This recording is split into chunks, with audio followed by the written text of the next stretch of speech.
Saludos and salutations, Broncos Country, and welcome back into another exciting episode of Broncos Talk. Ladies and gentlemen, I am so excited to be with you guys here today, and so is Libre, because the title of today's show is Camping with Bronco Libre. For those of you that don't know, Bronco Libre had the amazing chance and opportunity to go to training camp. Since the initial start, Bronco Libre has been there, and he cannot wait to come and tell you guys and me. I haven't even asked him yet. That's how excited I am. So I'm going to find out, just like you, everything that Bronco Libre has experienced. And we're also going to talk about everything that has happened in Broncos training camp so far. So, ladies and gentlemen, please make sure your food is cold. That your food shouldn't be cold. If it's cold, that means it's been sitting there for too long. What I meant to say was, I hope that your beer is cold, your food is warm, and that you are very comfortable. And I cannot believe I messed that up. But anyways, get yourself ready, because you don't want to miss a single moment of today's action. So with that being said, ladies and gentlemen, get ready, because here we go.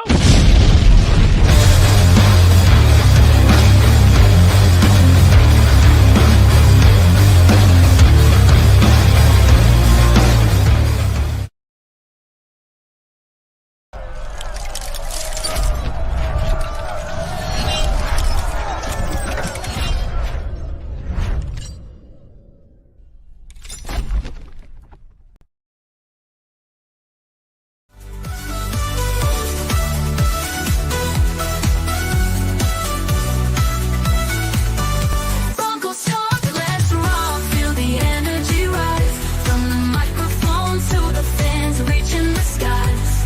Every episode a thrill and surprise. For the love of the game, we harmonize.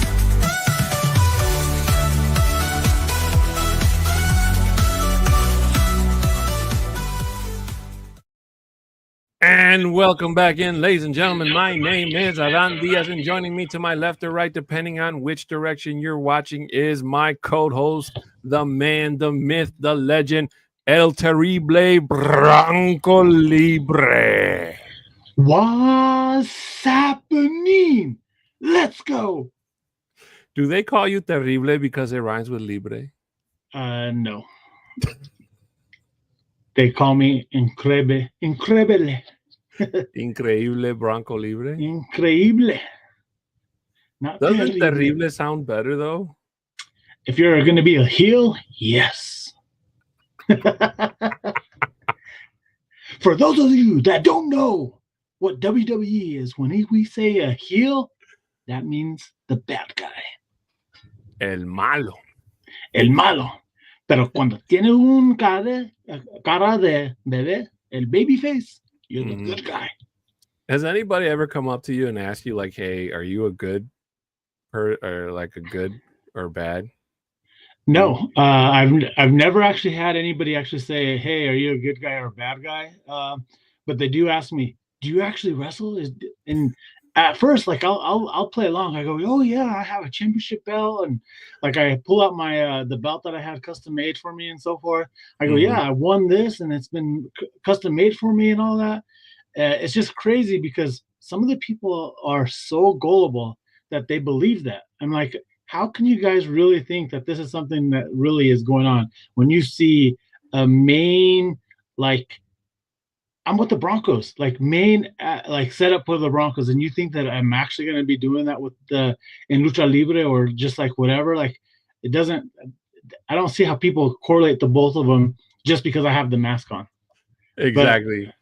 But ladies and gentlemen, Libre and I cannot wait. Or actually, let me rephrase that. I cannot wait to ask Libre about everything that he's experienced at training camp so far, and we will get to that. But as you guys know, there's a couple of things we got to get out of the way and done first, like we do at the start of every single episode here. So please, just so you know, if this is your first time here, welcome. And if not, welcome back. With that being said, ladies and gentlemen, Libre and I would like to ask you to please show your support for us here on the Orange and Blue Network. Subscribe, share, comment, and like on this show. In case you cannot catch us live when this airs, that's okay. If there's something that we didn't get to answer, or a question or a comment or anything that's on your mind, please let it be known on the video that you're watching on the Orange and Blue Network, as well as check out the rest of the content that we have on the Orange and Blue Network once you're all caught up with all of the Broncos Talk episodes. Also, ladies and gentlemen, please keep in mind that this is a simulcast show, which means that we're also broadcasting live on the MHRT network at the same time. So please subscribe, share, comment, and like on their channel as well. And the same thing we ask, if there's something that we missed, a comment or anything that's on your mind you want to ask us and you couldn't ask us live on the show, no problem. Leave your comments down there, and Libre and I will get back to you as soon as we can. Also, just to let you guys know that we are now powered by the Broncos World Order, ladies and gentlemen. So when you scroll and scroll and scroll and scroll down, up, or down timeline, you would see or find that we've almost got everything in the whole world Denver Broncos. Ladies and gentlemen, they are the biggest Denver Broncos group on Facebook. So we are so excited to be able to be partnered up with them and to have them bring their power, their energy, their excitement here on Broncos Talk and spread out through the entire of the networks. So shout out to them for continuously being here with us and for their continued support here on the show. Also, ladies and gentlemen, for any business inquiries, you can email at broncostalk2020@gmail.com. Audio listeners, wherever your platform you're listening us to, 5-star reviews are always appreciated. You can screenshot and send it to our socials. You can see it there at the bottom, our Twitter handles. Mine is at a 6'10" Mexican. Bronco Libre is at Bronco Libre 5280. 5280. That's the altitude in Mile High, in case nobody knew, because sometimes we get asked that question. And you'd be surprised, Libre. Also, like to give a shout out to the sponsor of this and all the shows here on the Orange and Blue Network, Dubby. You guys have heard us talk about it once, twice, many, many times, and probably more for the upcoming future. So the great thing about Dubby is it has all the good stuff without all the bad. On your screen right now, if you have the ability to see, you have all the amazing flavors that Dubby comes in. And to give you guys a little bit more detail for those that do not know about Dubby, basically, it was formulated to give you focus and energy with no jitters or crash. The formula contains vitamins, amino acids, and nootropics, including the patented neurofactor formula. Basically, it contains no calories, no sugar, no maltodextrin, no fillers, and no artificial colors. Ladies and gentlemen, just to show you how awesome Johnny Baki and the guys over at the Nothing Wrong with Orange and Blue podcast, which airs every single Tuesday here on the MHRT and Orange and Blue networks, is he wants to give you guys 10% off when you guys go to your final checkout after you've picked out all your favorite Dubby flavors and products. When you use the code NRWOB10, you'll get 10% off at checkout. Again, that code is NRWOB10. You get your 10% off at checkout. Shout out to Dubby and the guys over at the Nothing to Rise With for hooking us up with that awesome 10% discount. Also, ladies and gentlemen, before we get started with today's show, I want to let you guys know our show schedule for the year. So, all times in Mountain Time, of course. Monday, Wednesdays, and Fridays at 11, we have the Orange and Blue Blitz with Isaiah, the Broncos gentleman, always bringing you guys all the up-to-date news in Broncos country. Then on Mondays, we have the Broncos Bros. Airs at 7 p.m. Mountain Time.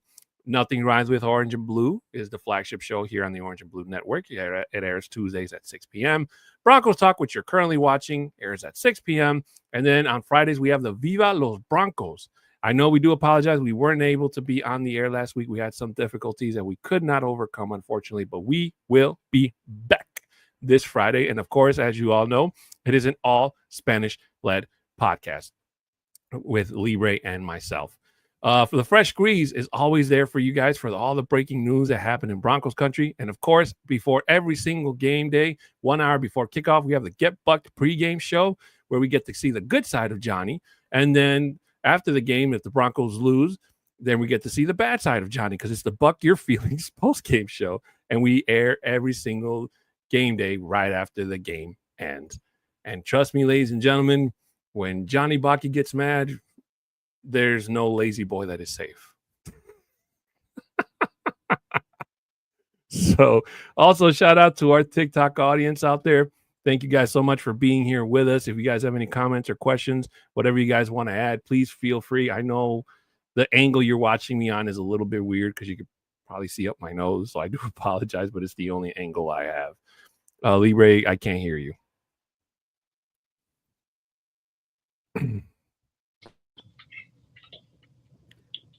So you're probably having mic issues.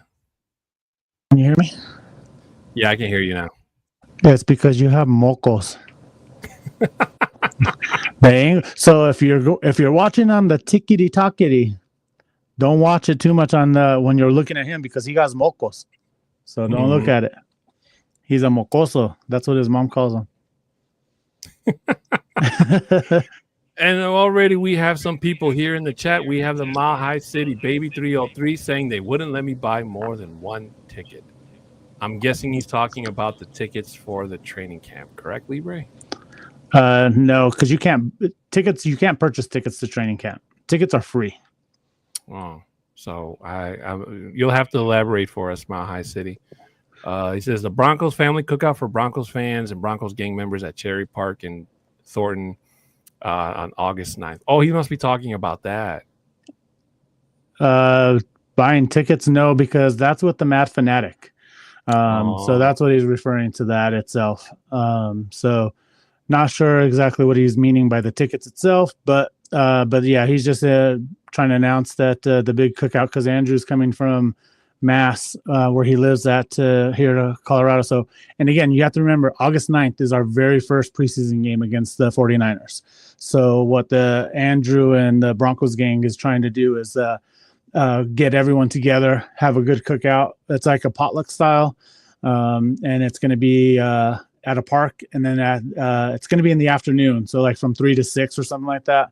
And then at 6 o'clock, then they're going to go ahead and start the game and have the game on in the park so everyone can chill out, hang out, and all that.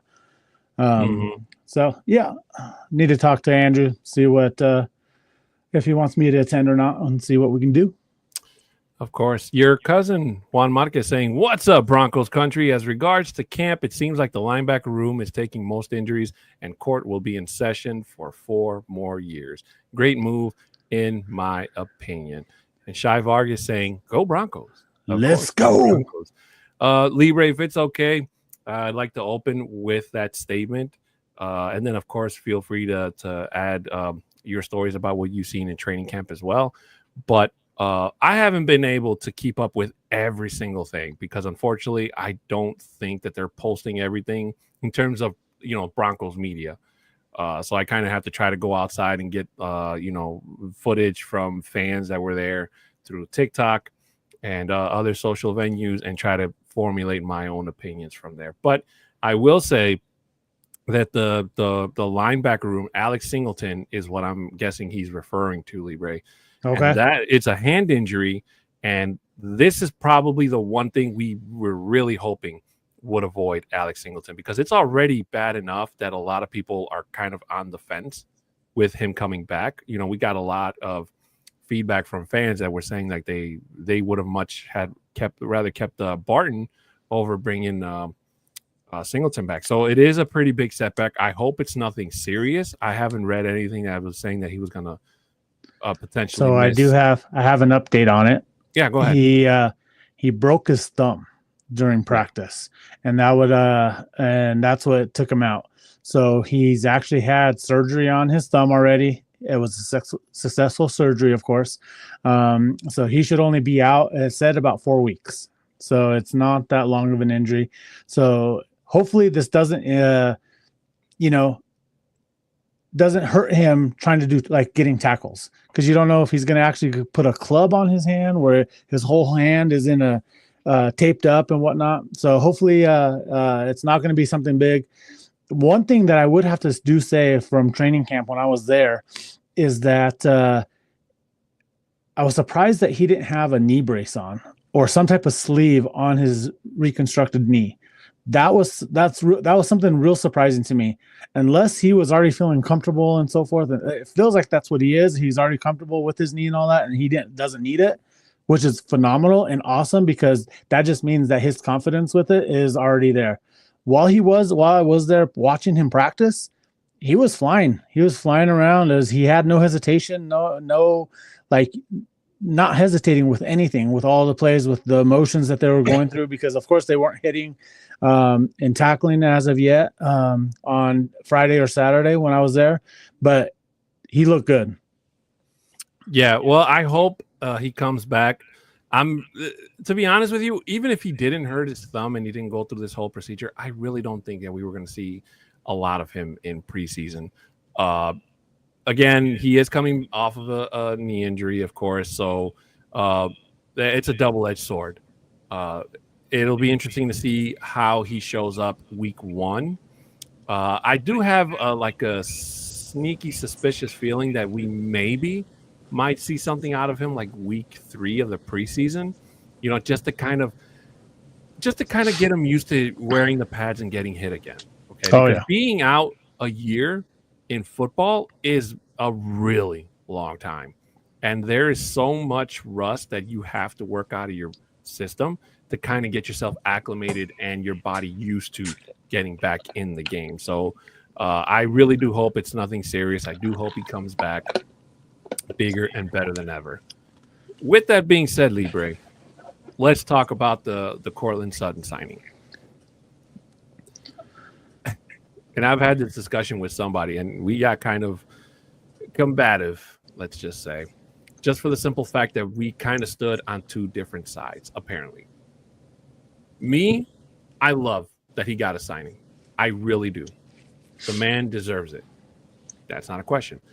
I do have my worries, though, because for the catches that he should be able to make with his eyes closed, that we seen last year, he couldn't make them.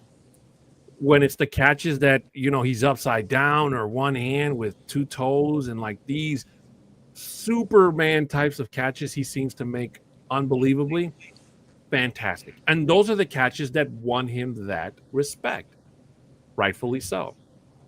So with the Broncos giving him that much money for 4 years, they're really committed to him being the closest to the number one wide receiver that they can get. So to me, it kind of eliminates the fact that should they go 4-0 by the end of September, like I stated in a previous episode, where the Broncos would be able to go and chase a better, younger wide receiver, let's say. I'm not saying that they can't. I'm just saying that the chances of them doing it because of cap space and stuff is a little bit different now, because now all their money is tied into Sutton. So it's not like the first time when Sutton came on and he got signed and then Tim Patrick got signed. Because could you imagine the dilemma we would have had right now if Tim Patrick would have never left? And then you had to choose to pay between, if they only had enough money, that much money anyway, to pay either Sutton or Tim Patrick. That would be a whole different debacle, Libre. But for me, I really do hope that Courtland Sutton plays to the very best of his effort and he fixes all those errors. Because if we see another season like that, where simple catches that he should be able to make and he just drops them, Libre, this contract and that number is going to come back and haunt us after every single possible loss. Going to the beginning, like you, I actually love this signing. That means that that Sean Payton also loves Courtland Sutton in there. It's part of that security blanket. I feel that he has already been given for Bo. And you have to think about this as well, because over the last couple of years, he's been the subject of trade talks from the beginning of the seasons and so forth. He has always come up in trades. I'm pretty sure there's probably been teams that have been reached out to the Broncos and said, "Hey, what do you want for Sutton? We want Sutton. What do you want for him?" And this right here just solidifies that, yes, he is our number one receiver in the current wide receiver group right now. Giving him the money. And what I love about it too is that he also did not want to go for the highest price wide receiver as well, being the highest paid wide receiver. He took, I feel like he did take a hometown discount as well. Mm-hmm. So with the signing, with the 4 years, the $92 million, that works, I think, in both of our favors, for him and for the Broncos. He got his bag. We got our player that we believe in him. Sean Payton does, because if Sean didn't believe in him, he wouldn't be here. He wouldn't have this signed already and done. I'm just glad that they got it done before the season even started. and now he doesn't have to worry about it. But one thing that I do have to give Sutton credit for is, guess what? He was there at the beginning of the practices. When practices started, he was in the building. He was ready to go. He was on the field, and that just shows you his character that he has, and he knows what this team is ready and what they're going to be doing this upcoming year. So that just speaks volumes. Like, you don't have to say anything, but just his presence there, him dressing up, getting out there before this was done, just speaks volumes. Look at what happened with the Washington. Terry wasn't out there. He wasn't out there. He was holding out. He finally is now. He's there. But guess what? You just missed several days of that much needed time together of that practices, instilling all of these plays that they're ready to go before the season. You missed out. Like, that's going to be on you. Hopefully, it's not a big deal for them, but it's going to be a big deal when it's later on in the season, like when they're playing the Broncos, then they're not going to show up. That's all I'm going to say. But I'm excited for it. Cortland is so excited. I think I just I have the video that he actually did. I'm going to be posting it later on tonight on my TikTok as well, about after he signed. He's excited. He's ready for it. He can't wait. He knows that this team is very special, and that's why he signed. And I'm glad for it. I'm super happy. And the leadership that he has for this wide receiver group is going above and beyond any other team I think is going to have when it comes down to the younger players on their teams. Well, as you can tell, Libre, the title of today's show is Camping with Bronco Libre. Shout out to the boss, Baki, for thinking of that awesome title. So basically, John, I was going to call you Johnny. So basically, Bronco Libre, we want to feel and find out what it was like for you since day one of training camp all the way to now. Tell us, what's the feeling around Broncos Country? Have you talked to anybody famous besides yourself? Well, no, because I look in the mirror every morning and talk to myself and say, you know what, Bronco Libre, what's your thoughts? No, I'm just kidding. I was able to talk to some former players like Ryan Harris, Cody Latimer was at training camp. Cabri Bibbs was there, David Bruton. So those are guys that were there on Saturday, and I was able just to talk to them like real quick because they're signing autographs for some of the fans. I got some as well. And they're also super excited as well. They have the same expectations, I guess, as fans that we do, that they have those same expectations that the Broncos are going to be a special team this year. And you got to remember, those guys won Super Bowl 50. Ryan Harris, David Bruton, and Cody Latimer. Those guys actually were on a Super Bowl team, and they say that this team here is special and can go out and actually go out and get to the Super Bowl this year. And I was just telling him too, I go, how ironic is that history repeats itself. And guess what? 10 years later, where's the Super Bowl this year? In Santa Clara, how it was in Super Bowl 50.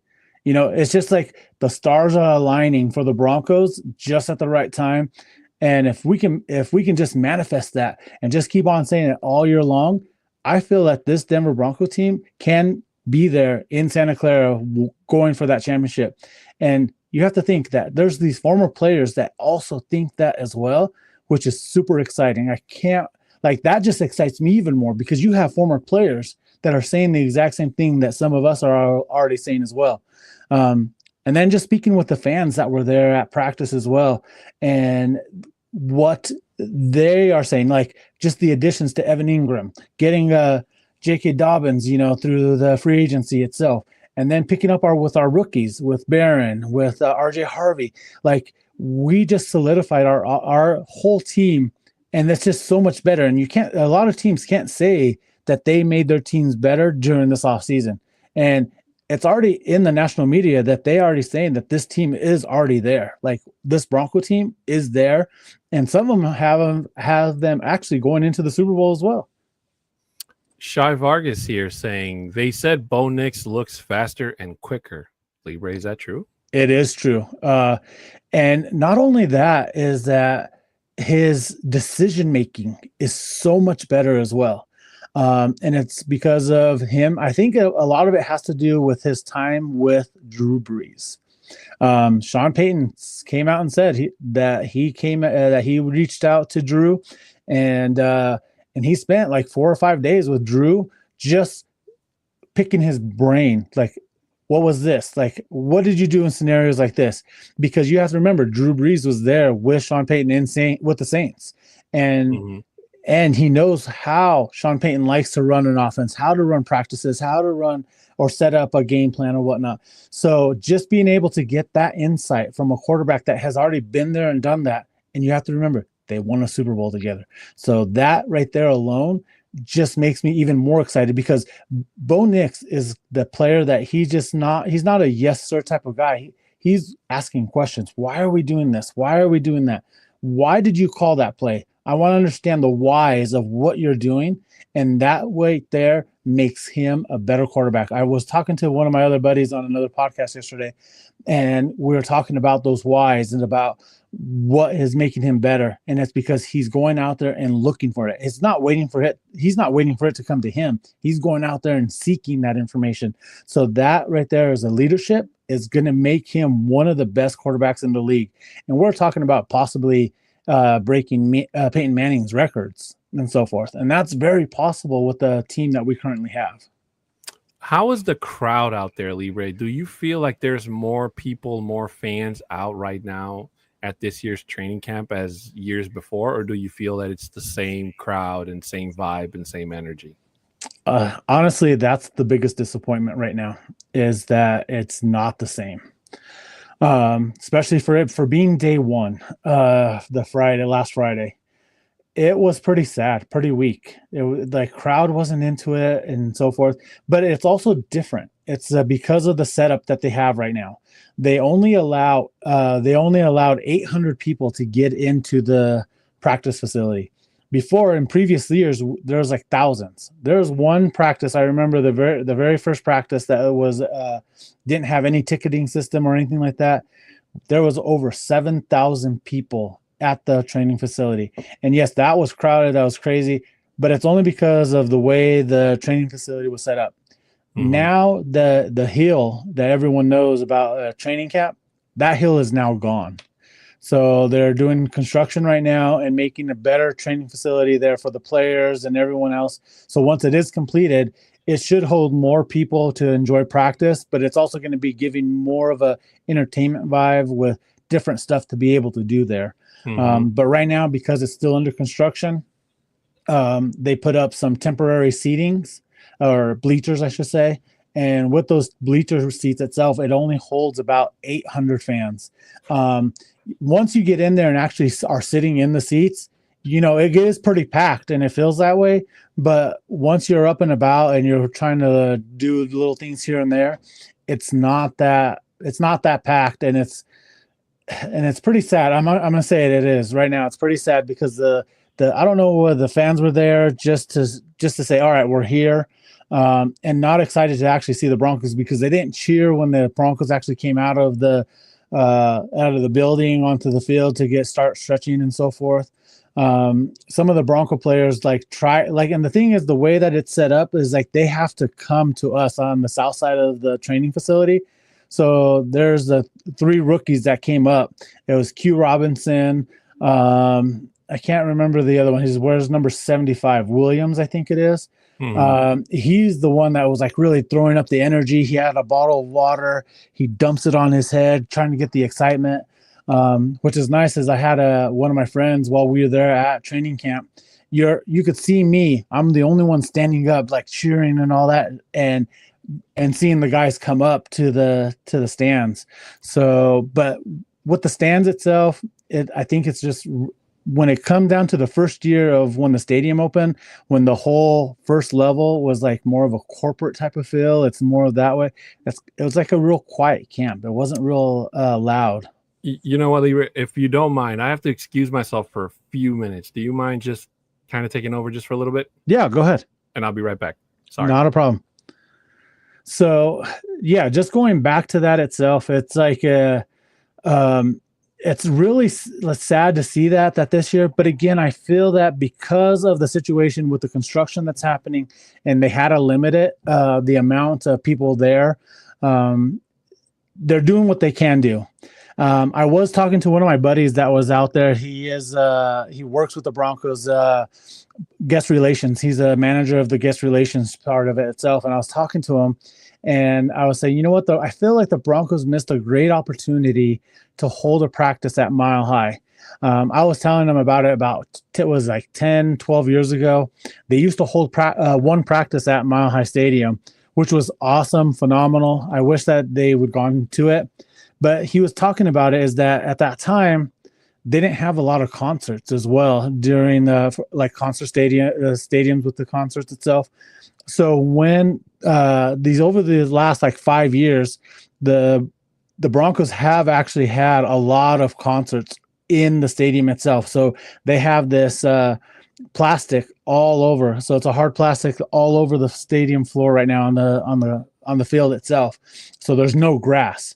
And then he's saying, yeah, in order for us to actually hold a practice here, we have to then put a new sod out there, a whole new field. But then we also have to let it sit there for a minute so that the roots of the grass can actually grip and hold into the actual ground.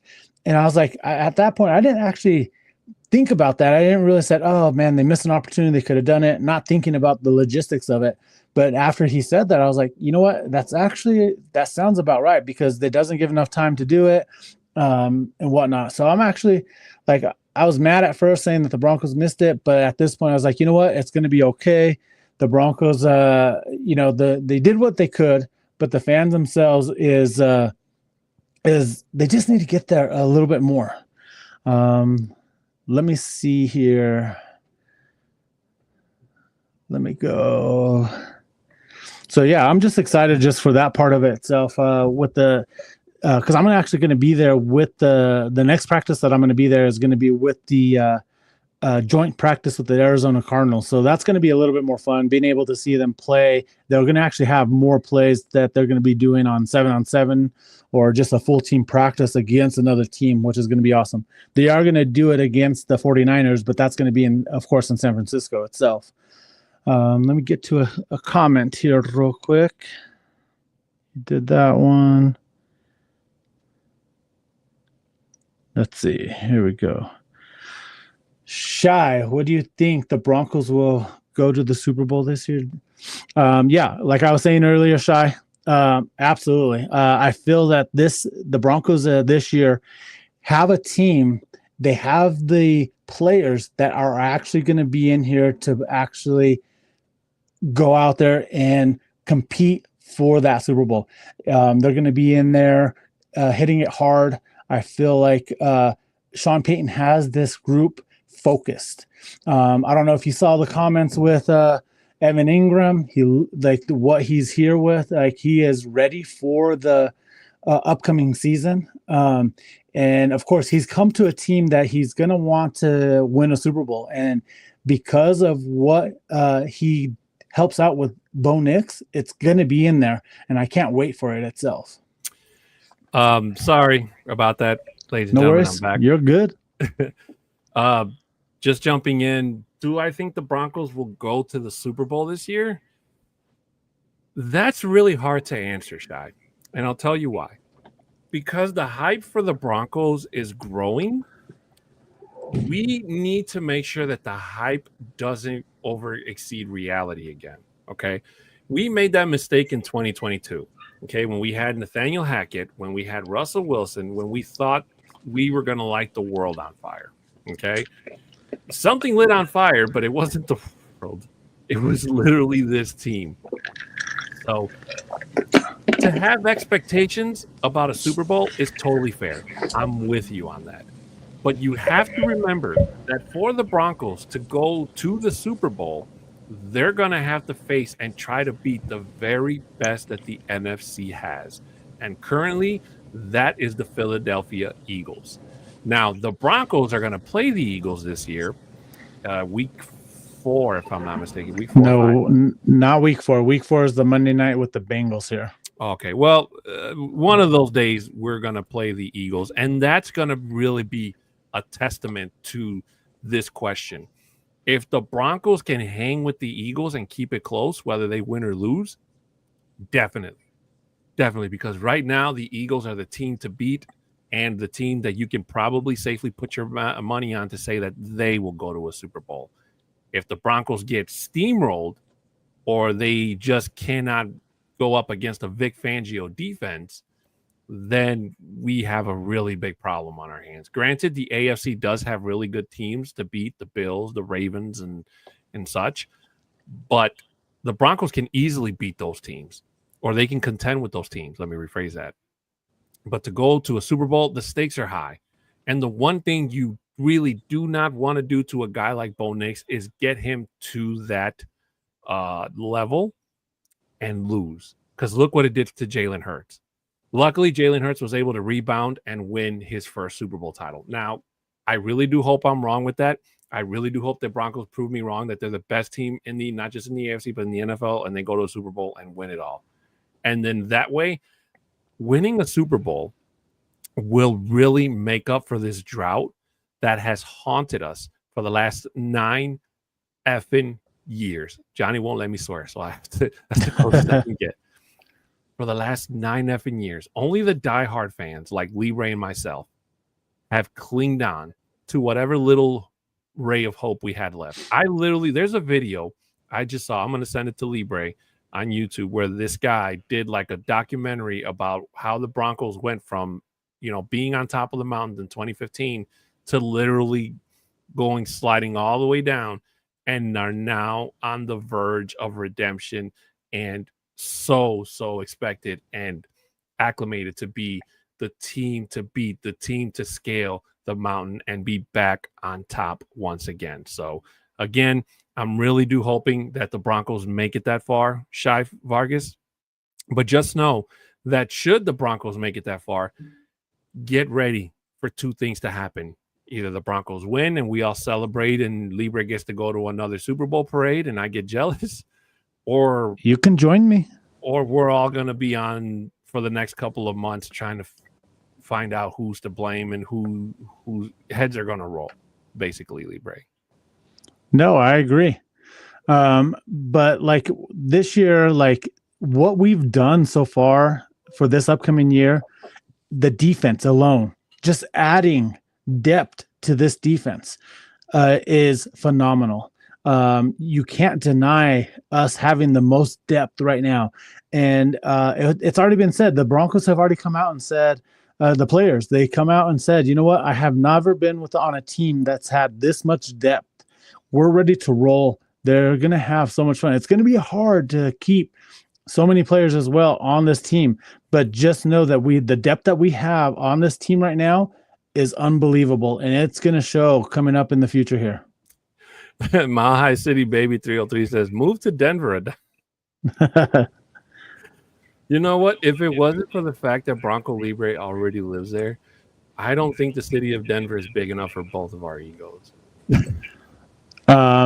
You know what? You're right about that. But guess what? We're in the Mile High City. I don't even know how we're gonna do a podcast when I go visit Libre sometime this year. You know, I gotta get a really fancy car and find out what the fanciest hotel in Denver is, and you know, I got to make an impression. Now, I will try to rent the car that I had when I was there in October, that 2020, I think it was a 2026 Toyota hybrid Camry. Oh my God, Libre! I literally wanted to drive all the way back to Chicago. That thing was you should have go on the lam. Hey, so a hotel where you can, if you're gonna treat me to a hotel stay, I'll go to the Brown Palace. Brown Palace. I've never heard of that. Yeah, it's downtown Denver. Downtown. Well, I'll have to talk to my agent, and you know, my agent's gonna have to look into some pricings. But I will say that the airport near Denver International was really nice, and the fact that it was only 20 minutes to get back to the airport was fantastic. So I might be staying with them again. I'm going to see what their prices are, because if you've never flown into Denver International, that thing is like 3 or 4 football fields put together big. And the drive out of the airport is like, what would you say, Libre? Like 10 miles long? Oh yeah, it's ridiculous. I know. I just sent you. I think I sent you a TikTok video as well about Denver International Airport. Yeah, you and did. it is. Yeah, and it just in the video itself, it just goes on and on. It's just showing like the video itself just shows like the runways and all that, but it just goes on. This is the biggest airport in the world, and it's not just in one in particular spot. It's like the biggest in one world and like one location. It's saying that it's bigger than Manhattan, like the area of Manhattan itself. Just think of it. If you think of Manhattan, how big that is, DIA is bigger than that. It talks about getting you from one location to another location that you have to use the tram system. It's like a whole city. Like it's literally a whole like little city to get to people from one place to another place and so forth. But you know what? It works and it's efficient and all that. I know we're not in the overtime segment of the show, but I just want to throw out there, if I don't know who's in charge of putting the planes in the gates, but if I get sent to the farthest gate one more freaking time, I'm gonna lose my mind, because that's the airline that you pick, bud. I think you're right, because Jesus Christ, like last time I felt like I worked at the airport as much as I walked, man. And me and my nephew, we literally went to the very edge of the freaking airport where we saw nothing but I think there's like the mountain range or like the very edge of it. And your cousin here saying DIA is such a huge place. I'll be doing that again in November. He's coming in November for the Raider game. Oh, that's right. Thursday night. Well, don't fly Southwest, because if what Libre is saying is true, then that's more than likely the reason why Southwest got literally thrown to the very edge of DIA. But no, Libre, the camp, as from what I've seen, like the fans and stuff, and I know you came up in one of the pictures, and that was really cool, by the way. No, that was actually cool. Because they had some of the media there, especially on day one. And one of the guys that he took my picture and then he took down my name and all that. And like in the next hour, they had already posted it on Twitter and all that with fans and all that, which I was like, dang, this is cool. And I sent it right away to our text group itself. I was like, oh, look at this. And then also the Broncos in Espanol, they did a little video of me when I was coming in on Saturday, when they had the band and the cheerleaders welcoming all the fans into the welcome back to football itself, which was really, actually, it was really cool, that part of it, that they're like, all right, we're now finally back, let's go. And if you want to go check out the Broncos Twitter account or X account, both the Broncos themselves and the Broncos in Espanol, they have me on there. I've actually, if you look on my TikTok itself, you'll see I have a couple of videos already of it as well. So it's pretty cool. I cannot. Well, obviously, you guys have already seen the pictures of the 2 cheerleaders I met at the game last year for the Panthers game, and I feel bad that I had to chase them down. But I asked myself, when's the next time? Came to me. I asked myself, when's the next time I'm going to take pictures with 2 really beautiful cheerleaders? So I had unfortunately, I had to use my nephew as an excuse. I'm not going to lie. But they were more than happy to take pictures with both of us.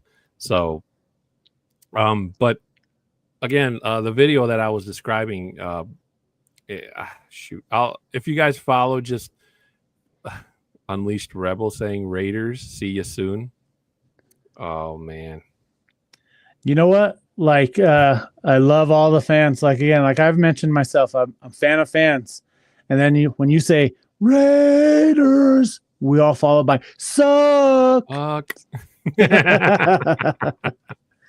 love it. Hey, welcome to our live. I enjoy it. Let's go. I hate to tell you this, Unleashed Rebel, but if I were you, get ready to move to that basement in the division, because you're going to be there for a very long time. Right? I don't care if you guys have Ashton Genty. I don't even think his strengths and what he brings to the table is going to be enough to get you guys out of that rut. And that's just in our division. You guys are more than likely going to be in competition for the number 1 draft pick for the next couple of years. Put it that way. And remember, Pete Carroll's only a temporary solution for you guys too. And I feel like that's what Mark Davis did, is that he brought him in just to try to bring that hype back up for Vegas, but he's not going to have enough for it to happen. I don't think so either. I honestly don't. I don't know. I don't watch anything with the Raiders, so I don't know what their media is feeding them. But the fact that they can sit there and have all the faith in the world in a guy like Geno Smith and Pete Carroll, you guys are expecting them to bring to Las Vegas from Seattle what we were expecting from Russell Wilson to bring from Seattle. Okay. Just keep that in mind, because what you guys are going to get out of Geno Smith, it's not going to be Seattle Geno Smith. It's going to be Jets Geno Smith. And again, you guys don't have the offensive line to help Geno. And that's going to be the hard part of it for you guys. But that's going to be another story when we're actually talking about Raider Week. Mm-hmm. I cannot wait for that. Well, it's going to lose its value by the time they play the Broncos, because the Raiders will probably more than likely be lucky to win one freaking game by then, you know? I like this. The TikTok that I saw, it said the Kansas City Chiefs this year are going to go 0-17. And then it said the Chargers are going to go 0-17. And then it said the Raiders are going to go 0-17. But then the Broncos are going to go 17-0. As much as I would like to say that that's going to happen, but then again, it's not. Unless you guys are going to tie for the loss, that's the only way that's going to happen, since we play each other twice every year. Mm-hmm. I just thought it was funny just because of the meme of the video itself. And of course, it's just one of some of the Broncos trolls that are out there on TikTok, but it was pretty funny. Even I had some Raider fans at work and a KC fan at work come up to me and say, "Hey, did you happen to see that video that all these other teams are 0-17 and the Broncos 17-0?" I go, "You know what? I actually just saw it this morning, but yeah." I go, "I'm glad that you agree with it."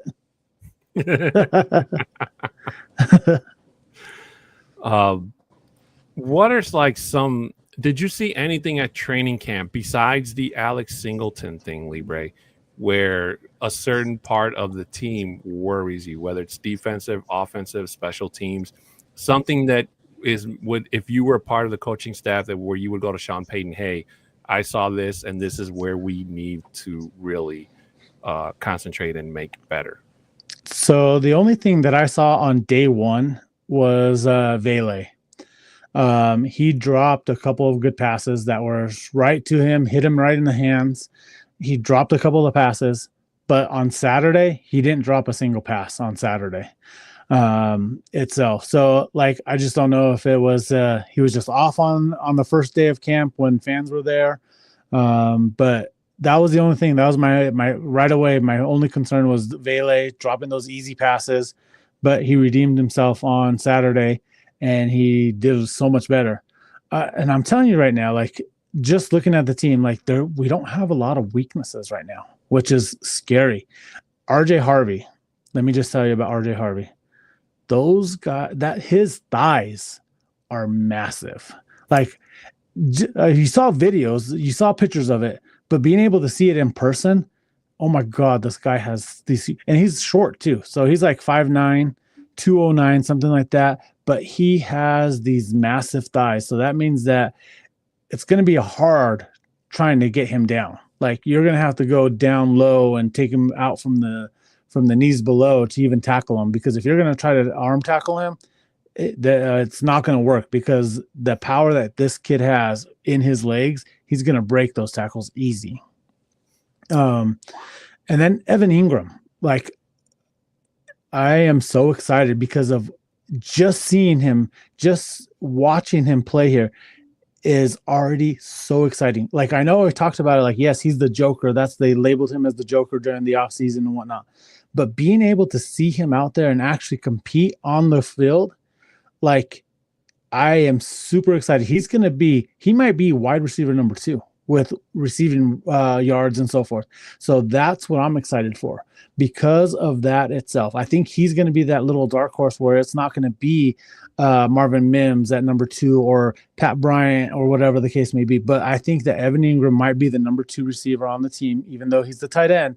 But he's going to be out there. He's going to get yards this year because he is good.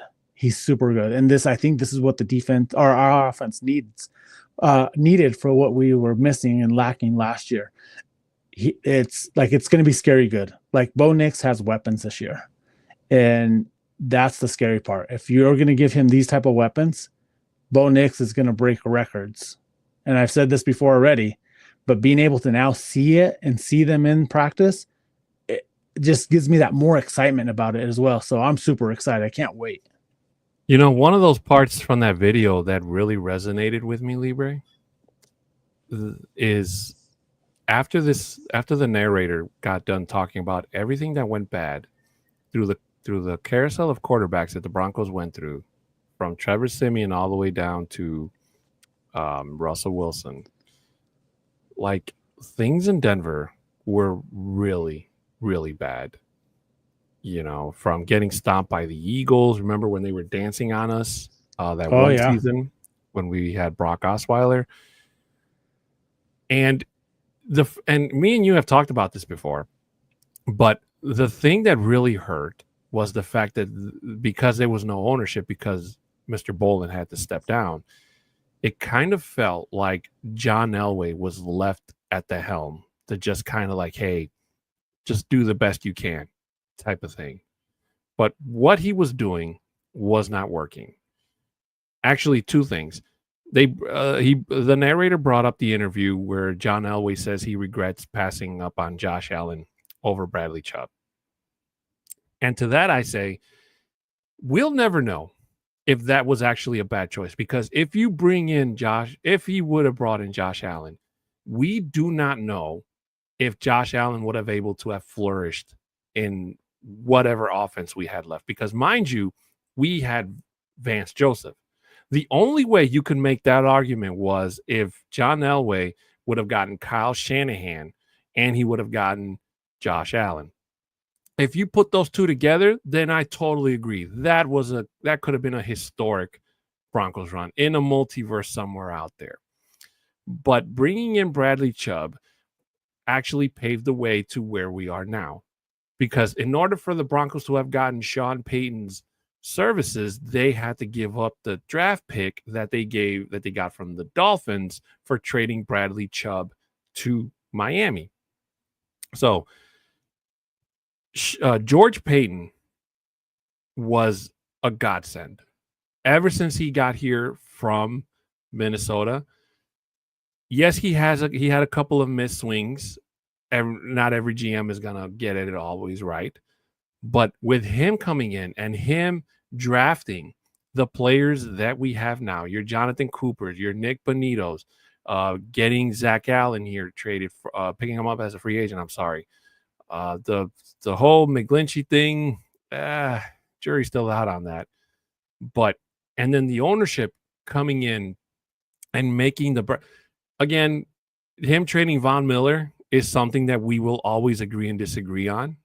I didn't know. Supposedly the narrator said that Von was really frustrated about the team not losing, which was one of the reasons that led up to George Payton trading Von Miller. I don't know if that's true or not, but at least Von went and got his ring. And George Payton went and got the draft picks that gave us the players we have now. So it was a fair trade and on one hand. On the other hand, it'll always hurt our orange and blue hearts knowing that Von Miller, hopefully he retires as a Bronco when his time comes. But, you know, he's been a Ram. He's been a Buffalo Bill. Currently he's a Commander. So, but just that piece where he put that together, you know, George Payton and the ownership, and then them bringing in Sean Payton. And Sean Payton, even though he kind of helped Russell Wilson have the best season he's had in a long time, still convincing the owners to drop Russell Wilson and have the Broncos absorb the biggest dead cap hit in the history of the NFL. Going out and getting Bo Nix and having a season like they did last year, which should have been a freaking rebuild, but the Broncos played so well that they went to the playoffs and exceeded every analyst's expectations, including yours and mine, is unbelievable, Libre. And as you mentioned, going into year 2, giving Bo Nix the weapons he has now and assuring Courtland Sutton's going to be here for another 4 years, what you've seen out of RJ Harvey, what we're possibly going to get from Evan Ingram, year 3 of Sean Payton cooking up in his cookbook and getting Bo Nix more acclimated to his play style, you better believe he's going to give Jaden Daniels a run for his money, because Jaden Daniels is definitely going to be the quarterback to beat. I'm not really worried about Caleb Williams. Caleb Williams has struggled in camp so far, dealing with Ben Johnson. Cam Ward has struggled in camp so far. And Cam Ward's a rookie, so he has that safety net. Caleb Williams doesn't. Jaden Daniels took his team all the way to the NFC Championship, so he got them pretty far. We still don't know what we got out of J.J. McCarthy. Time will tell, because technically, even though it's his second year, it's going to be more like his freshman, his rookie. So I cannot wait to see what Bo Nix brings in year 2. I cannot wait to see what Sean Payton brings in year 3. And it is just going to be exciting any way you look at it, Libre. Offensively, defensively, I cannot freaking wait. Your mic.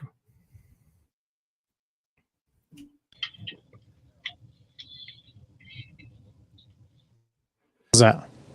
Go ahead. All right. So going back to John Elway era, when he was the GM here, the player personnel,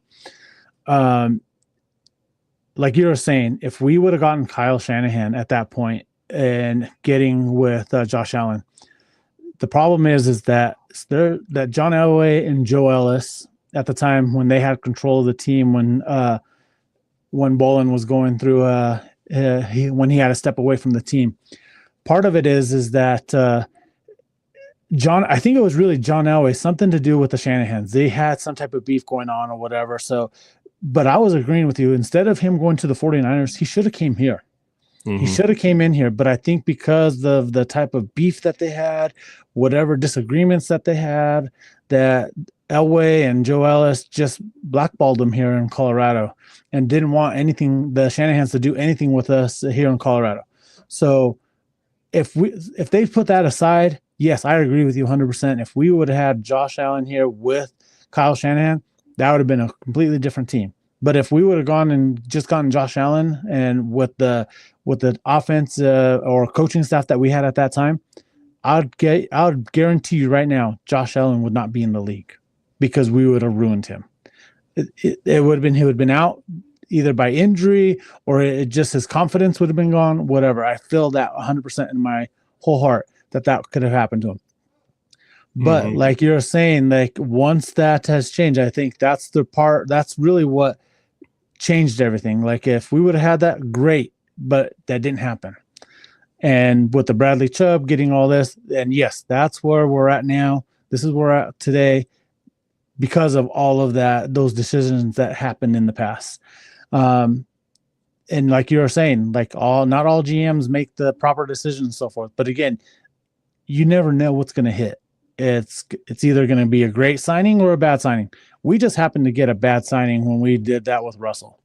I'm just glad that now this is the final year of his contract, but that we owe him of the guaranteed money. But I'm just glad right now where we're at is going to be what's best for the team. And Bo Nix and Sean Payton is there. But you have to also think about this. This is the first time in the last 10 years that we have had a quarterback and a coach coming back for a second year. So because of that, like that already speaks volumes of how this team is going to be working out, what's good for the future of this team. So I'm super excited for that. Ladies and gentlemen, it is now time. Libre and I have reached the end of regulation, which means we are ready to go into some overtime.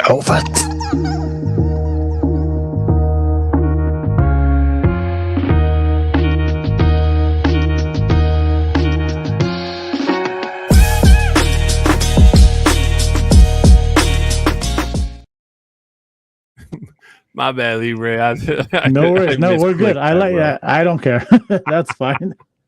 Ladies and Oh. gentlemen, welcome to the overtime segment of today's show. This is where Libre and I let our hair down figuratively, and we just relax and talk about anything that's going on that we want to get off of our chests. It's more than likely always not Broncos related, but if we can find a way to swing it back, we definitely will. And if you guys have any questions for us as well, you can be more than free to feel free to and ask us what's on your mind or what would you like to know more about Libre and myself. So for me, Libre, I just like it's been kind of crazy. Just for the fact that like I started streaming. I've talked to you about this. Mhm. I started streaming on Twitch like a while ago, and I was getting nowhere, absolutely nowhere. And I know it's hard when you start off streaming, especially video games, because when you think you're the only one playing a certain video game, you're really not. There's somebody out there playing it, unless it's something that's like really, really old and you can find a way to make it work, then, fantastic. And then one day I was on my computer and I saw that I still had the TikTok thing. This was after my main account got banned. So I started over, made a whole new one. And, once I got 50 followers, I was able to finally go and stream and live stream. So I just gave myself like, what the hell? Because supposedly, the whole thing that's going on with TikTok, it's supposed to change. I think they said in March or whatever. And I figured, what the hell? I'll try. If I can get one viewer on Twitch that watches me play something for like 2 hours, maybe I can find one on TikTok. And Animal Crossing is one of my favorite games on the Switch. So I started streaming that one day, and it has been awesome. The amount of people who have come and shown their support.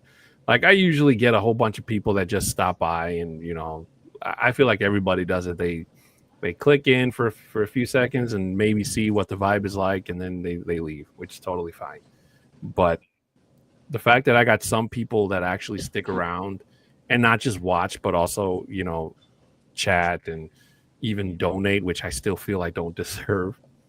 But, the fact that they're able to do that, it's just awesome. It's an awesome feeling to be able to do this. Now, again, I'm not a big streamer, and I probably never will, because I've seen other streamers that have hundreds of viewers and, and they do the fancy graphics, and they probably stream for a whole much more longer than I do. 8 to 10 hours. Yeah, 8 to 10 hours. So, I just wanted to say on this platform how much I appreciate my Too Tall crew that always log on and watch me do damn near the same thing every night and never get tired of it. So yeah, I just wanted to say how appreciative I am of them, because without them, like I wouldn't be anywhere. So thank you. Started guys. at the bottom, now you're too tall. Down too tall. Yeah. And that's one thing is like you never know what's going to happen, especially like how you're talking about it as well. Like you're just out there just streaming. Again, there you might get 1 or 2 views here that are like a minute, if that, like they just click on and then they're out. But then there's going to be that one person that's going to be there following, and they share it, they put it on there, and then it just starts growing and growing. And I feel like that's what's happened as well with Bronco Libre itself. Like I have a couple of good followers that are following me as well, and they're always on there anytime I'm on the live. So I appreciate you guys. Can't thank you guys enough. Thank you for all the supporters. So thank you guys. I appreciate that, and especially here with our Broncos talk as well, because I do know that with some of these guys that do watch our Viva Los Broncos, they're all in Spanish, and they don't know a lick of Spanish itself, but they're there supporting, always in there. like our boy D-Rock. He's there in the comments. What's happening? Salutations. My boy D-Rock. But it's that's pretty awesome. Go ahead. Yeah, go ahead. No, go ahead. No, I was just gonna say one thing that I was gonna bring up is the situation that happened at in New York with the NFL. I haven't read much into it. Just about it sounds like it was a former player going after the NFL. He went to the NFL building, but he went into the wrong elevator or whatever. Mm-hmm. I just saw a note the day after everything happened that he said he had a note in his pocket saying that he wanted his brain tested for CTE, saying that he goes, I know that I have it. And the strange thing about it is they can't test for it while you're alive. They have to go in there and dissect the brain in order to verify that you had CTE. Mm-hmm. So anybody that's out there that is having any type of mental issues, any type of like that, just for the love of God, just don't go and take out other people's lives. There's no reason for that. Like, if you're really that slim, just go and seek help. There's plenty of resources out there that is going to be able to help you out, and going out there and seek it. I know it's hard to do at times where it's you don't want to admit that that's what you need, but trust me, it's going to be better for you in the long run instead of taking lives of people, of innocent lives and so forth. Yeah, I agree. If you guys ever feel like you need to talk to somebody, there's hotlines. Reach out to somebody. There's always somebody that will listen to you, but you have to be the first one to speak up. Correct. So, don't be afraid to reach out. Don't go out and do anything stupid like we've been seeing lately, because that is not good for anybody, including yourself. So if you guys ever feel like you need to talk to somebody because you have something going on in your life, some type of mental issue or whatever it is, seek help. Please do. What I was going to say is basically going back to the other point, and I'm pretty sure I've told this story before. One night when I was doing Uber, and I told my passenger that I have a podcast, because what I do most of the time is I listen to other Broncos podcasts while I'm driving. Because 90% of the time, my passengers aren't even paying attention. I let them listen to whatever they want music-wise. But if they plug in headphones or they're on their phone or what have you, then, I basically tune out myself. So he asked me, he's like, wow, you're a podcaster. You have your own podcast and stuff. Like, that must be awesome. Like, do you have any advice for me? Because he wants to start doing his own, but talking about the Chicago Bears, because he's a Bears fan. So I was like, you know what? I don't know if I'm the right person to tell you this, but 3 words, and I had it hung up in front of me when I had my room downstairs. Never give up. Mm-hmm. Because when you start out, you're going to start out at the bottom. When I did it probably at the worst time, and that was during the pandemic, when everybody was doing it, yeah. Just for the simple fact that was the only thing to do. So I already knew I was going to start with my back against the wall. So I bought this mic and I sat down and I told myself, you know what? I'm just going to free ball it. If I get even one person that listens to it, that's a win in itself already. And if not, then I'll just use it as practice. It didn't cost me anything really, except for what I paid for this microphone and this webcam. That's all it cost me. So, it didn't cost me anything to upload or anything. And that's why you guys always hear me be thankful to my friend Chris Hernandez, because if you go back through the Spotify and maybe even the MHRT YouTube channels probably, but on Spotify, you go back and you listen to the very first episode of this program where it was just me, before I met Johnny, before I met Mundungus, before MHRT was even created. It was just me 5 years ago. And 2 things. I sounded so nervous because I really didn't know what I was doing. I was in uncharted waters. And 2, I thought I was using this mic that I was speaking to, but I was actually using the mic on the webcam. And it sounds crappy as hell. So for the first couple of episodes, my audio was just effing terrible. And it wasn't until I linked up with Mundungus and he invited me to join MHRT. And just before we went live on our very first show, he said, hey, because he kept telling me like your audio, it sounds bad, it sounds muffled. And then he's like, "Are you using this mic or are you using the webcam mic?" And I was like, "The webcam has a mic." All I had to do was just change one setting to tell the computer, "No, use the USB mic instead of the web," and then boom.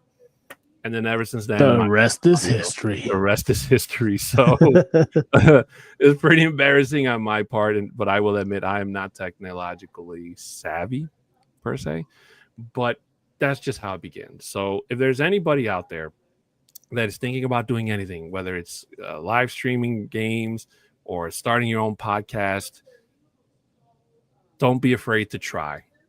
Be afraid to succeed, because failing is easy. Anybody can fail at anything, but being successful at something and making it to whatever goals you give yourself, once you achieve them, it is like some of the best adrenaline you can ever have in your life. All right. So again, I was lucky enough to have met a bunch of great Broncos fans that I can still say are friends of mine to this day. And some people aren't that lucky. Some people are still struggling out there. So that's why I should remember to say it at the end of every stream. But, go out there and support all forms of Broncos media. Go out there and listen to them. Tell them, you're a fan of the show. Let them know that you care and show your support. It doesn't always have to be about donations in terms of monetary value. There are so many ways you can show your support. I'm not saying you shouldn't. Donating money to your favorite streamer or podcaster is amazing, because that is the best form of support, obviously. But word of mouth and telling other people about it and getting them to come and you all enjoy the content is amazing as well. And that's why you go like, comment, subscribe, and share. Mm-hmm. That's another way just to be out there to support them. Whatever you're doing, just go out there, like it, comment, whatever. That helps them out tremendously. You really, a lot of people don't understand that as well. It does. So even if it's not monetary, like how he was saying, that's the ultimate goal, that to support them. But always, what's it going to cost you just to like the live or the post that they did, and then share it and then make a comment? That just helps get their content out there so it can get some more viewers out there. And that's what it is, because we want to get out there to everyone else. We want to get out there to Broncos Country. Come on, let's go like it. Somebody in the TikTok chat, I don't know if you noticed it, Libre commented 70-20. 70-20, huh? I'm guessing they're mocking the Miami game. I don't think I saw that comment. I think that was on your end. On my chat. Okay. Yeah. Jeremy Lee, you're right up there with the 42-8, sorry, Seahawks crowd, and I totally get it, because I say stuff to Panthers fans, same thing. So I totally get it.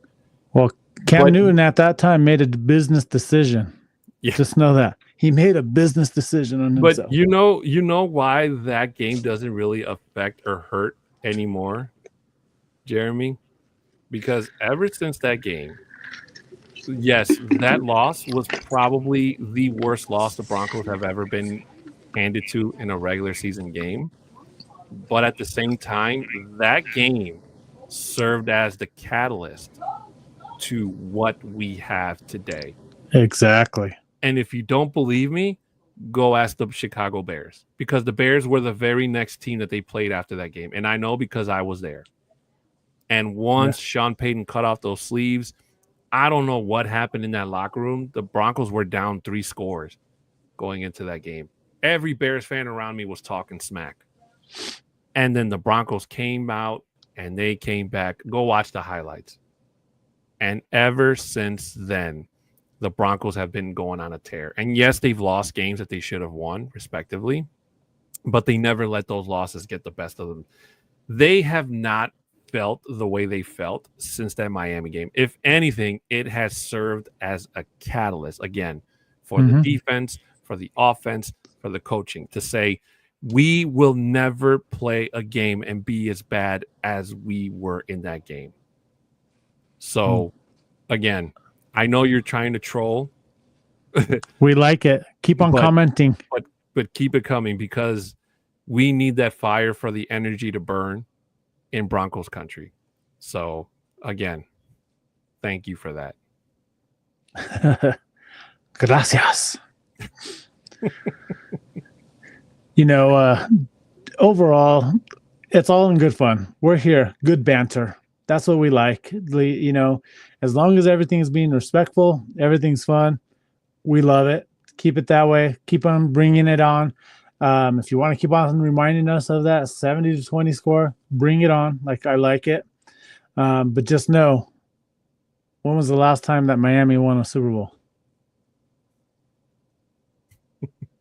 Just saying. Maybe the 72 Dolphins? How's Miami doing now? Exactly. How is Mike Daniels being viewed at now? Because if you're asking me about my opinion about Mike Daniels, their star wide receiver, Tyreek Hill, isn't happy. Tua Tagovailoa, in my personal opinion, probably shouldn't be playing football anymore because of his health reasons. Mm-hmm. And Mike McDaniels, the brainchild, the guy that looked like he was going to be the next Bill Belichick after that game, since that game, has looked completely irrelevant. And I would be as far as to say that he probably won't finish the season as the Dolphins coach. Because you mean to tell me that think about it. Miami let Vic Fangio go, one of the best defensive coordinators in the league, and he goes to Philadelphia and takes their defense, which was trash in 2023. They got stomped out by Tampa Bay. They had no business being in the wild card, and in 1 year turns it around and wins them a Super Bowl. No, absolutely.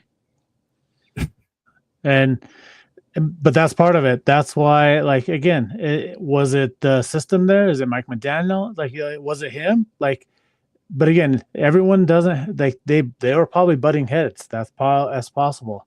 Didn't like what they were trying to do. So again, it's all about the system, who you're with, and right now, if you just look at the Broncos organization right now, going back to the Broncos, look at how everyone is in the building. Everyone is on the same page. Everyone is either here because they want to be or because they're wanted. And that's why they chose to be here. Prime example with Greenlaw. Greenlaw is the prime example as to I heard the story with Greenlaw what was it, this week or last week, that he grew up in the foster family, foster care itself. So not having a family, not being wanted. So when he came in and during the off season, Sean Payton was basically saying, I want you. Well, I want you. That alone, because of his experience, when he was younger, not many people wanting him or whatever, that is part of why he came here and chose to sign with us for a lot less money than what the 49ers were going to pay him, because the 49ers wanted to pay him money to stay here. But because of Peyton saying, hey, I want you here. This is what we want you to do. This is what, and that resonated with him and said, you know what? I'm going to go here because they want me, and I'm going to give them a discount because they want me to be there, and I want to be there as well. Trust me, he's ready to play. He's going to have a great year this year, and I'm excited for that. You know what? And since we're on the topic of clapping back per se, I'm pretty sure that this guy isn't even here, Unleashed Rebel, who said, not even close. We didn't even trade draft picks or pay $240 million for Russell Wilson. We got Geno for a third-round pick who could be just as good or better than Wilson. You know what? Going off of that right now, you're right. But what if Geno Smith goes out there and throws a turd? That's going to happen. He might be good for you, but again, you have Brock Bowers. That's going to be there. He's the best wide receiver that you have on the team. Max Crosby on the other side, on the defensive side, he wasn't happy there for a minute. That's the only good weapon that you have, but you're going to be able to isolate him. You're going to be able to put two people on him all the time. You don't have other people on the defensive side that's going to be able to make those type of moves that are going to help cover that itself. So Max is not going to have a great year. He'll still get some of his stats, but he's not going to have a great year. And me personally, Geno Smith is also not the guy. But again, I could see why Pete Carroll wanted him, because that's his guy. He's familiar with him and he wants him there. That's part of why they did that, to get them there. But Gino is not that good, because he had that one good year once the trade happened. He only had it that good year. But then what has he done there while he was there in Seattle? He didn't do much, because the Seattle Seahawks saying, you know what, you're gone. Pete Carroll, the year before, he's like, you know what, we don't want you in here anymore. We need to go a different direction. And Geno Smith didn't do much last year. That's why he's now with Vegas, because now he's back with Pete Carroll. Me personally, I would have went out and gotten Russell Wilson again before I would have traded for Geno for a 3rd round pick, because I know Rebels trying to make it sound like getting Geno for a 3rd round was like the best thing ever. The best thing to happen. But you guys ran through Jimmy Garoppolo like he wasn't nothing. Yeah. Okay. And he's a 2-time Super Bowl champ, but he played behind Tom Brady. Doesn't matter. The man damn near won a Super Bowl. If he had a little bit more arm strength and hit my boy Emmanuel Sanders, there's 49ers become Super Bowl champions that game. And that was with Kyle Shanahan. Garoppolo did not struggle with the ball offensively getting to that Super Bowl. He just dealt with injuries, obviously. But he goes to Las Vegas, and he's a shell of himself. And he just basically showed and exposed himself as to saying how it was much more Kyle Shanahan that made him look fantastic versus who was the coach at the time? Was it Josh McDaniels? Yeah, so, McDummy. Yeah, McDummy. So, yeah, you guys are going to be crying. All right. We had a reason to cry and complain, because we've already admitted on the show. Yeah, it was the biggest mistake, second biggest mistake in NFL history, right behind the Deshaun Watson debacle. And if it wasn't for Deshaun Watson, Russell Wilson would be number 1. But you guys traded a 3rd round pick for Geno when you could have went and gotten Sam Darnold, who was a free agent. You could have went and gotten Russell Wilson when you heard he wasn't going to stay. You could have gotten Justin Fields. You could have made a play for any one of those quarterbacks. Either one of those 3 quarterbacks could have given you a better chance than Geno Smith. All right. Now, granted, I've already had my doubts about Sam Darnold going to Seattle. I don't think he's going to flourish there. I think he's going to flounder and struggle because, again, he's showing up to Seattle without Justin Jefferson and Jordan Addison. Okay. But I'll give you the benefit of the doubt that saying that Geno Smith could be as good as Russell Wilson, but I can't say that he would be better than Russell Wilson, because Russell Wilson has won a Super Bowl and Geno Smith has not. And as far as I'm concerned, he probably never will. He won't. As long as he's a Raider. Now he could probably go to another team and be the backup and get carried, like was it Chad Henne, who won with the Chiefs, and who's the other one? Oh, well, I guess you can put Garoppolo in that boat because he played behind Tom Brady. He got carried to 2 Super Bowls. So there's always that one. Brock Osweiler won a Super Bowl in 2015 playing behind Peyton Manning, but Brock Osweiler did play some, and he did win some games before. Well, no, he was crucial that year. The 2015 season, he was crucial. Mm-hmm. It was the same thing with Bubby Brister when in the last year of the season for John Elway. Mm-hmm. He was crucial for us winning games because they're in there 5-6 games in that during the season, and they played pivotal roles. One of the biggest ones, especially with Brock Osweiler, was against the Patriots. That the Blizzard game, when C.J. Anderson went to the left for 50 yards for the touchdown, he was the quarterback for that game itself. So that's something that you have to have a good backup. And right now, like with going back to training camp, Jarrett Stidham is going to be a great backup for us. I can't wait for it. Like he's there. He's going to be, if we need him at any point, I'm not going to have any. Just watching him, just those 2 days that I was there, it's going to be okay. Like it's the Broncos already have that mentality, the next man up. And you can already see that within the way that they practice. And even with Stidham out there knowing that he's a backup, he's going out there and practicing like he's a starter. And that's what you have to go out there and do.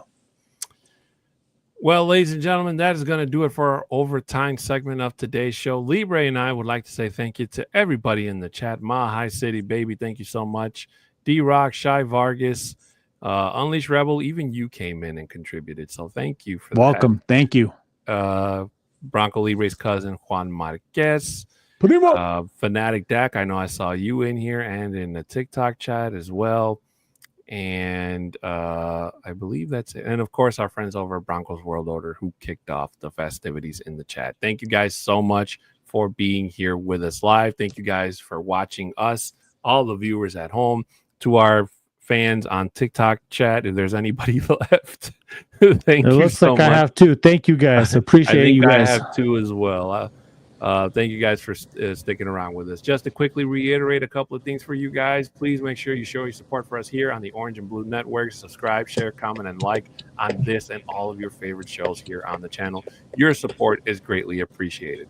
Also, on the MHRT Network, please subscribe, share, comment, and like on this show and all their shows on their network as well.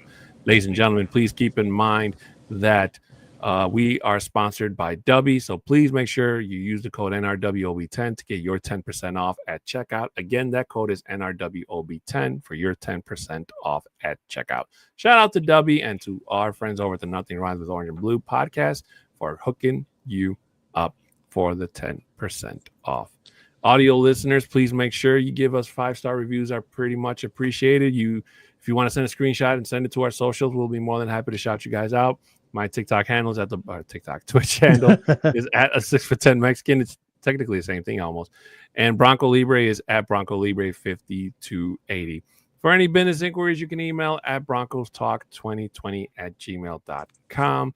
Ladies and gentlemen, please make sure you catch us this Friday for the return of Viva Los Broncos at 6 o'clock Mountain, 7 Central, 8 Eastern, 5 Pacific. Again, that is an only Spanish show, so please keep that in mind when you tune in, and don't think that your SAP button is broken or anything, because we were talking a different language. Also, shout out to Broncos World Order. We are now powered and sponsored, and we are so proud to be part of the Broncos World Order family. Shout out to them for their continued support. BWO. And for the longtime partnership. They are ready to ride with Broncos Country, and so are we. I have my cup over there. I can't reach it, but, Let's Ride is still very popular in Denver. I don't give a damn. No, it's not. My cup says so that's what it is. That's because you're in Chicago now. That's why. Please make sure to continue to support all forms of Broncos media and podcast shows out there. Ladies and gentlemen, we will see you next Wednesday with another update from Bronco Libre at training camp, and we will bring you all the up-to-date Broncos news. He's Bronco Libre. I'm Adan Diaz, and this has been Broncos Talk here on the Orange and Blue and MHRT Network. So with that, we say good night, good evening, and as always, go Broncos! Go Broncos! Let's Woo! go! Woo!